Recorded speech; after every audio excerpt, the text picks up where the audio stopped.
Good morning. How's everyone today? Yeah? Big crowd participation day today, so I'm going to be asking your feedback. I have anyone that's been to the States in here? Oh, wow. Okay, East Coast? Ooh, okay, what about Maryland? All right, Baltimore? Yes, these are my cousins probably. I'm probably related to these people. All right, so it's asking for me to log into the Wi-Fi. So let me tell you a little bit about me. So I work for a government agency that's basically one of the largest, and we have over 60,000 employees, and we serve over 180 million visitors to the website. All right. So as I'm logging in and kind of bringing my presentation up, I'm going to ask you, I want to get to know who you are in the room. So let me ask first, and when we get to this slide, we'll just skip over it. How many of you are military brats? Or do you know that term, military brats? Your parents? Okay. Can I get a show of hands? Just like a little higher? Yeah, okay. All right. And then how many of you were dancers as kids? All right. Okay. Any of you childhood actors? Okay, all right. There's a little representation in the room. Okay, artists as children, really like, your artistic type of kids. Yeah, okay. So then let's go back through and kind of look. We didn't have a lot of military brats in the room, but we did have some folk that were childhood dancers. So what do you think those people are good at? Oh, I'm presenting. Okay. What do you think those people are good at? We have to ask ourselves in a way, what are those people kind of good at? And so people who were childhood dancers, for example, should be extremely coordinated. People, for example, who were military brats might be really good at packing or really good at making friends when they get in new spaces, right? So we start to have this conversation about equity. We start to have, what are you looking at? You're looking at everything. You're looking at my notes. And this is the transparency that I'm here to talk about. So what a great illustration. So so the first game we're going to play is a game that is going to ask you to talk to your neighbor. Look at your neighbor and say, "You're in danger, girl." Say, "Neighbor, you in danger, girl." All right. So and the reason why you might be in danger is because this spread of normal is taking over, and we have to show up in spaces as ourselves, right? So how can we start that process? We start to ask each other. I'm having so much fun up here playing tiddlywinks with this. I want you to look at your neighbor and ask and start a desire statement. So you're going to decide, you're going first or I'm going first. You're going to partner up, right? And so one person's going to make a desire statement. You can say, if I could live anywhere in the world, I would live blank. And then the other person's going to answer the desire statement and say, if I could live anywhere in the world, I would live blank, right? And so you're going to do a couple of rounds of that. We're going to do that for about 1 minute. Everyone feel clear? All right, awesome. All right, so go ahead and do that. Start for about a minute and start a desire statement. Respond to the desire statement.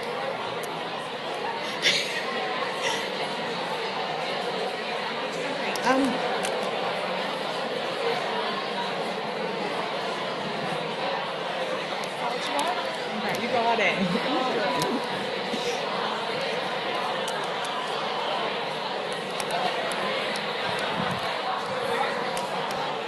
Is that right?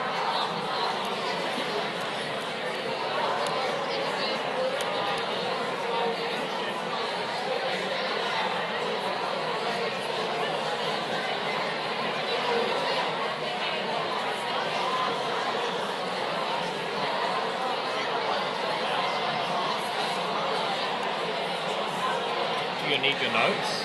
Do I need remote? No. Do you need your notes at all? No, I can do it without if I need to.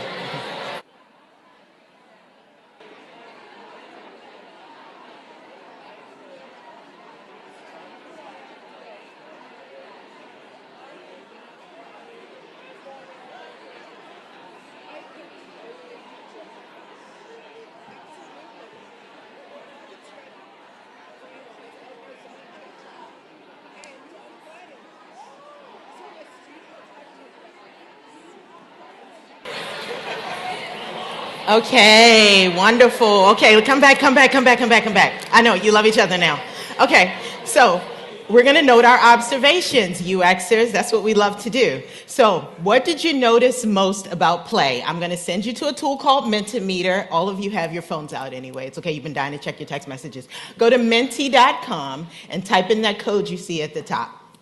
And then you're going to get a chance to kind of rate some of your observations. If some of you are quick enough, you can stand up and tell me an observation. Quick enough, bold enough. All right. So I want to take this second to give a shout out to my partner who put his life on hold to come out here with me. So I could be great.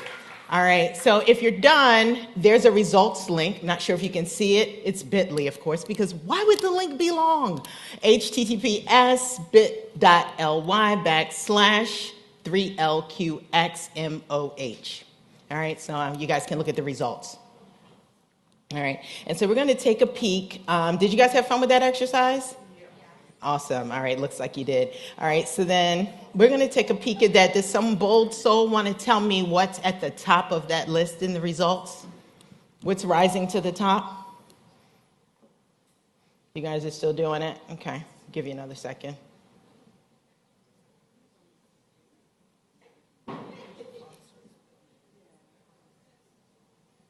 Yeah? Yeah? What's rising to the top of that list?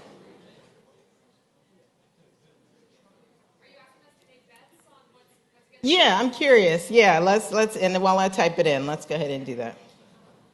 My bet is going to be the more we play, the more we agree. Yeah. And we tend to see a lot of that. So let me get there. Let's see if you agree with that? Nice. Anyone else agree with that? You feel like the more you play, the more you agree? Yeah? All right. Let's see what else kind of like rose to the top. I love it. We ended up going analog anyway. We're analog folks in the digital world. And to those guys that got called girls a couple of seconds ago, I'm sorry to those men, okay? I apologize. All right. All right, so then let's move on, and I'll pull the results up in a second. If you pull the results up and you see what actually rose to the top, let me know. Okay, so we did this while we were loading. So let's define space a little bit. That is one of the key observations that we see when we do this. The more you do it, the more you agree, the faster you go, right? And so we do that in our social circles. We do that at work. It's easier to agree. It's more efficient sometimes. There are some other things that happen. Sometimes you develop this muscle of saying, no, well, that's not me. Okay, really? You know, you develop that relationship, and those tend to be the most honest relationships. Those are the people you go to lunch with. Those are the companies you stay with the longest, the managers you kind of get closest to. All right, so we're going to define space. Do you know what a third space is? Raise your hand if you know what a third space is. Okay, good. Not like overly represented. By the way, if I need to speak louder, do this. If I need to, if it's over your head, give me one of those, right? Feedback loop. If it's been going on too long, give me one of those. It's cool. I'm catching it all. I'm used to like being in the web environments, right? Where you're watching emojis and smile. Oh, someone smiled. Alice smiled. Smile back, Alice. Thank you for your smiles. All right. Third space is a hybrid space. It's a conversation, right? It's any juxtaposition of like two spaces together. It can be geographical, right? At a, let's go there. It could be a coffee shop that's also a bank because people aren't coming into banks anymore, so let's give them coffee. Let's give them like really sucky coffee, but like allow them to stay and suck up Wi-Fi. Why not? It's free for us. And let's see, you might have even a country that is a hybrid geographical space. I'm going to speed through these so we can get to the activities more. You might have a cultural third space where you have you have immigrants and first generations. You have people at juxtaposition. So the medical industry went through a cultural third space with Henrietta Lacks's story. Anyone know Henrietta Lacks? Yeah, very powerful story, right? Very powerful story about how the medical industry, they were able to create vaccines and healing from this woman's DNA. But eventually it got like separated from that person. And typically, you know, if you're in a scientist lab, they aren't like, this is Henrietta's DNA. But in this case, you know, the family ended up being like maybe disenfranchised, and they weren't able to see the benefits that the institution that did this was able to see. So in the long run, it mattered. It mattered whose DNA it was, and it mattered to keep that link alive. So that's a cultural third space, right, where like a morph has to happen. So then you have virtual third spaces, and we've got some of these people represented in the room. We're internet people. We don't have to talk about what a virtual third space is. What's a safe space? Have you been to therapy? I love it. And it worked because you told people you went to therapy. Yes. All right, so that's a safe space, clearly. So a safe third space is like, let's create an environment online and in the spaces we create that's like safe. Be yourself. Let's not just tolerate people here. Let's actually make them feel like they belong, which I really felt like I belong here. Thank you, New Zealand. Like, I'm proud of you. Like, my heart is full. All right. And so what we're seeing is like web environments are pulling from what is happening in the material world, and they're having a lot of challenges with it. They're having a challenge with the data that's coming in and making sure it's unbiased. And then you have where these students at MIT discovered the facial recognition software was biased. It wasn't picking up the details of people who had a darker skin tone, so they had to like work through that. That's not just like fixing itself. Who would have thought? All right, so great. We talk about a safe third space, and that's why ain't none of y'all safe, because we're looking for a safe space in digital environments, right? And we have to work to get there. It is not just going to fix itself. So in our world, who knows this logo? Yell it out. Like, let me hear it. Oh, you're addicted. I love it. How many of you got money in your account right now? So they tried to do this thing where they declared itself a safe space. And their timeline was very interesting. They got into some sticky situations. Look at this, such a loving environment. I'm gonna spend 5 hours there and $20, $50 on coffee. So the public came and they saw like a lot of people inside, but then sometimes they were homeless people, but then sometimes they weren't homeless people, and sometimes they were like entrepreneurs waiting for meetings. And eventually the employees got confused and told some people, you need to go. And that's probably like looking at the fact without the implications and the cultural, conversations around it. But then they got into trouble about that. So they had to come back and do this training, and they did the training. They got people like, we're on the same page, good, break. And then the pandemic happened, and then Black Lives Matter happened. Have you heard of Black Lives Matter? Right. Very like conflicting feelings and everything has happened there. And so then they told the employees, don't wear Black Lives Matter shirts, like don't. But then other people were like, but you have rainbows in your window. Like, what are you like choosing who you represent? Like Chick-fil-A, right? Like, what's happening here? So they got in trouble again. So they said, forget it. Let's just take all of the orders online. Which, how many of you had to take orders like use the app to take orders online? Do you? You guys don't have a whole lot of Starbucks here. And I love that, right? Homegrown coffee. Yes. One in Wellington. I love it. And I'm zooted off of 2 espressos from the thing out front. So thanks, Grace. All right. The third place becomes more abstract, right? So then they need to now talk about that. So let's talk about social justice for a second. I'm going to talk at you just a little bit more before we get back into some engagement. All right, you can hold your neighbor's hand if you want, since you guys are friends now. So social justice ladder. Some of you saw the internet picture of some kids kind of peering over a gate, and they're trying to determine have you seen the image of social justice? Okay. Not overwhelmingly. Okay, great. I recreated it. Hi, I'm a designer. So I call it like rungs to a ladder. That's really how I would like to think about it. And like we start out at this like reality level. And reality is like, it is what it is. Things are black and white, ones and zeros. It's like ones and zeros in the background. And there's a barrier. We know that some people don't have access, but that's reality. What do you want me to do about it? I'm over here like doing life, okay? But what happens is one person gets more than what's needed and people don't have access, right? That's the problem. Then you have like this empathy level. And so as designers, how many of you are going out and doing, contextual interviews and getting the pain points, right? Every hand? No, it doesn't matter. Okay, just kidding. I love you. Okay, so once you're in touch with the pain points, you start to get a little empathy. Your heart opens. Like, what are these people's problems? Like, what's going on? Like, what's happening here? So you feel bad for them, and that was terrible. And there's nothing wrong if you decide to get off the elevator right there. You decide to get off the ladder. Like, I'm just chill out right here at empathy, because my heart is open. But there are other rungs you can achieve, and we're eventually trying to get to social justice, which is at the top of the ladder. Don't stand on the top. I think that's the thing. Don't stand on the top of the ladder. All right. Equality level. So then you have equality where it's like, well, we're all the same. We're looking at people on an eye level. So when you go out and do a contextual interview, you can end with this, I see why they saw that way, and I would have done the same thing. And you tend to do that agreeing thing with the exercise we just did.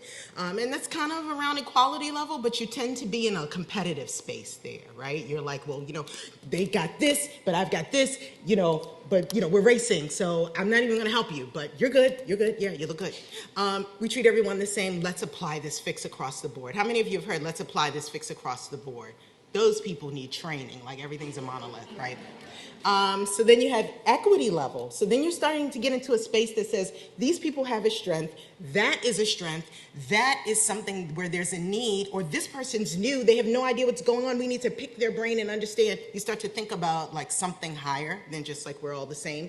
You start to say what's missing, what do we do well, and kind of get a little bit more granular in that process. And eventually you get to, okay, I'd like to take a little bit of a deep dive. Go with me on the road to equity. We always have this conversation about need-based aid when we talk about equity, but I've redefined the equity. I'm a designer. I'm gonna break it and recreate it, right?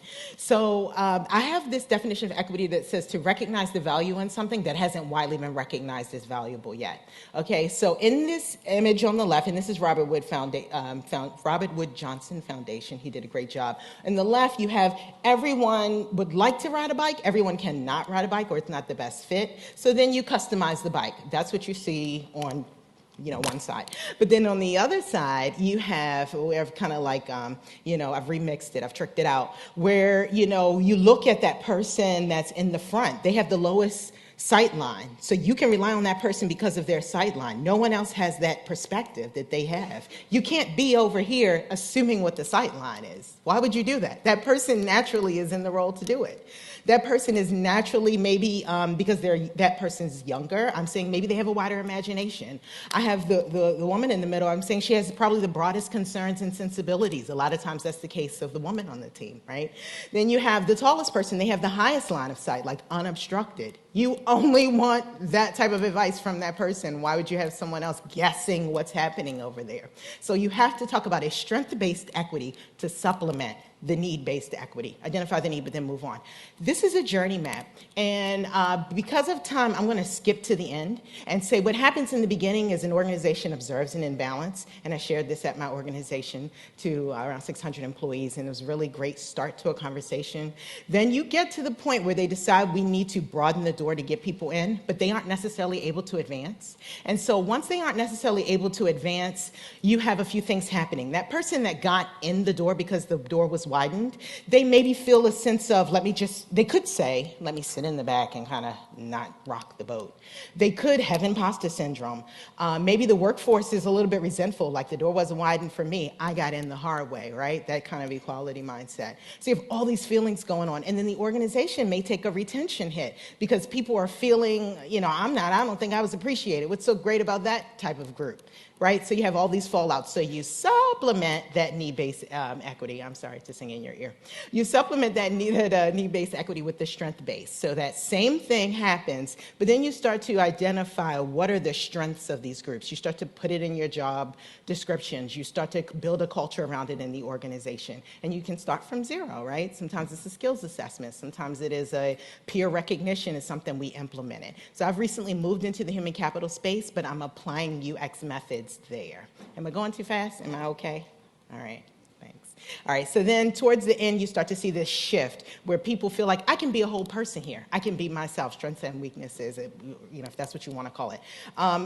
You increase empowerment around diversity so that people who never thought of themselves as diverse start to go inside and look at how am I unique and start to look at life from that lens. That's why ain't none of y'all safe, because you all have that lens. You've just been maybe neglecting it, or we've learned code switch so well, or fix, I'm going here and let me yeah, that's how I need to be there, and then I'll be good, right? But then unfortunately what the person is getting on the other side is that mask, right? Not heart level. So let's come from behind the mask, because that's what's happening now. We're going to a transparency environment. Okay, I'm sorry, it was like a moment. I had a moment with you guys. All right, so then justice. Justice is what we're trying to achieve. And the best thing I could say is we're there already. Like how can we be present? How can everyone just be there? There's no elevator ladder to get to it. It's just there. It's Mecca. It's paradise, right? And then you start to think about how do we show others the way. So great, that was a little ride. So let's talk about UX now. This is a UX conference, and we are UX folk. Very simple process outlined here, specifically in an agile environment. You define the finite, like what is the budget? Who are our resources? What is our team? You start to do contextual research where you go out and find the pain points. You sit with people, right? You see their like pictures of their kids at their desk, maybe. You know, they have a timer. Why do you have a timer? I don't know. And then they're okay, move on. And then you create. You go back and you create from this space, and then you test it, and then you test what you created, you assess it, right? Very simplified, right? Not, the presenter before did the deep dive of how it can get so intricate, and it was very good too. Then let's look at the social justice ladder that happens to line up very nicely with that very simple process, where defining the finite is just about reality. It's wrong one. You know, then you get to contextual research, empathy. Right? Easy. Then you're creating, that's equality. So this is what happens when you create. You're not creating from I'm helping these people. You're creating from the I see you, eye to eye level, right? You're right here with me. I see your pain, right? I see you, how you feel. And then you test it, and that's equity. That's like, did this provide value for someone? And then finally you assess your findings, and that's justice. Did I do this issue justice? Did I do that problem justice? So, game time. I need 4 volunteers. Come on up. We don't have time. We don't have time. Come on. No, come on. Come on. Be young at heart. You have this moment. Doing it. Love it. Here you go. Awesome. Thank you. Cool. You guys are cool. Thank you, loves. Thank you. All right. Yes. Cool style, my friend. All right. So they have instructions. All right, so let's talk about the standard of justice for a second, right, while they're prepping. The standard of justice. What happens is that we start to create a status quo and a line where people need to, interact with us in order to be able to, we have this line of justice where people need to sort of interact with us, right, this like squiggly, right? And then what happens is that as we look at that squiggly line, we start to make people be at certain places in order to interact with our application. Right? Okay, exercise over. Okay. Did you look to the right? Yeah. Some people have great eyes. They're like, one eye was here, but they were like, what the hell's going on? Thank you, loves. Thank you. Give them an applause. They are actors. Thank you. Thanks, guys. All right, awesome. All right, so that's just to demonstrate this, something that you might do on a project team, for example, right? You change the stage. They're like, well, this is the user, and this is the user we're focused on, and this is the user that's bringing in the most money, and this is the user that has the most traffic. And they're not thinking about corner cases that actually have access to an untapped group or access to an untapped feeling or pain point. So you change your stage. You just do it kind of like that. Don't plan a coup, but sort of plan a coup. All right, but really what I was saying here is that we create this sort of status quo line. People need to have a cell phone to interact with us, so they need to have internet access, so they need to have an email address, so that if they forget their password, it comes back to them. So we create like you need to be here. But what's happening in society now is like we have to be at the full transparency. Everyone doesn't have cell phones. At my agency in particular, people may not. They may be at a certain stage in life where they don't have access to certain things, right? So how do you think about that holistic life journey for that customer? All right, so then on Agile teams, let's get to some kind of like tactile for a second. On Agile teams, ways that you can implement all of this wonderful theory, right, that I'm giving you. Call your own meetings with just the necessary people, right? 3 Amigos teams, some of you guys doing 3 Amigos? Just you and the 3 Amigos. Of course, the Scrum Master wants to dictate when you all meet. That is what they do. They're coordinating you. Be coordinated. But then also when you really need something, just do that one-off, right? People don't suggest. I recommend this, I recommend that. Not like, I think this might be a good idea. Can we try this, right? There's something about that says, okay, that's not as important as what we're doing right now. But I recommend, says I'm coming from a viewpoint. Remember the people on the bikes? I'm coming from a vantage point and I see something. You can't be unsure about what you see. Are you sure about what you see? I can't hear you. Are you sure about what you see? Are you sure about your senses and what you hear? Yeah, that's what you're coming to speak from, what you see and what you hear.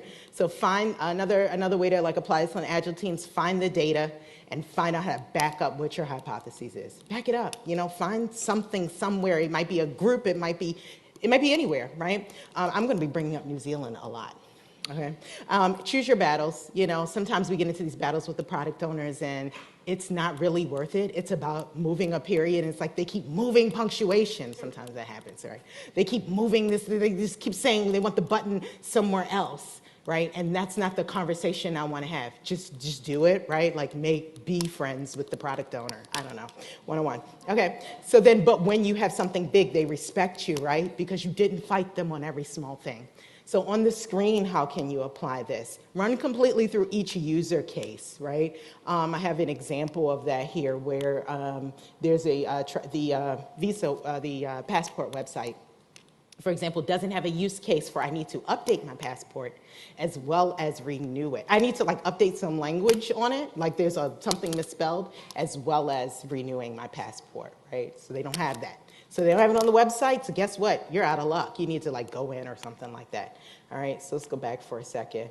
And then let's see, make personas that make sense, right? A lot of us are like making personas that don't necessarily, we can't implement, or it's just like pretty pictures. Capture risk and look for trends. Look for trends in that risk and make decisions that could have business implications. So, for example, you're trying to convince a product owner of something. You are going to take what you see and what you find, but align it with the business goals or align it with someone said, like, this is important, right? And then the more you do that, you make it like, I'm on a team with you. Believe it or not, sometimes they don't think you're on a team with them. The developer and I think Gabe talked about it yesterday. It's like, it may or may not be a team. I don't know if you're a team member. You keep going against what I'm saying. You have to let them know you're on the team with them first, right? Look for bias in language and placement. Again, your lens, something only you can see or hear. It's okay. Just let them know. And then watch the internet. Watch an internet novice navigate your screen. Right. That's eye-opening. All right. So. Be yourself, but develop yourself. Like you are great as you are. You are enough. But also like be working on it too. So like to continue to widen your lens. What is your strong point as a UX person? How many of you are like working on what your strong point is within being a UX person? Anybody? Anybody? Anybody? Okay, yeah, that's something to do. It's not just that I am a UX person. I am a UX analyst. I'm a UX researcher. I'm a UX designer. You even need a strong point within that. I'm really good at seeing this. What is your vantage point in that line of people on bikes? That's how you make yourself, like they don't hold a meeting without you. That's what you want. All right, are you code switching for safety or for expediency? It's fine to code switch. It's a tool in your tool belt. Like, don't show up to fix things without a screwdriver, what's that thing called? But at the same time, be able to put it down and be able to be with people and be your authentic self, still reach it, right? Let your ego be a room in your home that you can move in and out of, I think is how it's said. Are you allowing different for your friends, for your coworkers, for your office space? Are you allowing different? Because if you aren't allowing different, you aren't allowing that part of yourself that's unmasked to belong. You're only allowing masked me to belong. That's why ain't none of y'all safe, okay?